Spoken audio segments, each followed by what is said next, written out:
ಚಾಮರಾಜನಗರ ಜಿಲ್ಲೆಯ ಗಾಳಿಪುರದಲ್ಲಿಂದು ವಿವಿಧ ವಾರ್ಡ್ಗಳಿಗೆ ಭೇಟಿ ನೀಡಿ ಕುಡಿಯುವ ನೀರು, ಜಾನುವಾರುಗಳ ಸಂಕಷ್ಟ ಸೇರಿದಂತೆ ಇನ್ನಿತರ ವಿಷಯಗಳ ಕುರಿತು ಜಿಲ್ಲಾ ಉಸ್ತುವಾರಿ ಸಚಿವ ಕೆ ವೆಂಕಟೇಶ್ ಸಾರ್ವಜನಿಕರ ಅಹವಾಲು ಆಲಿಸಿದರು.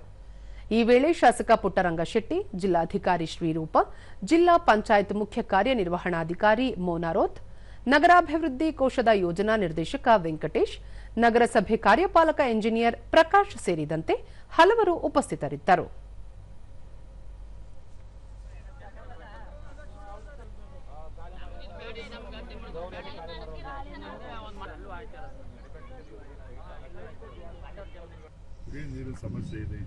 ಬಳಿಕ ಕೆ ವೆಂಕಟೇಶ್, ಚಾಮರಾಜನಗರ ಜಿಲ್ಲೆಯಲ್ಲಿ ವಾಡಿಕೆಗಿಂತ ಈ ಬಾರಿ ಕಡಿಮೆ ಮಳೆಯಾಗಿದೆ.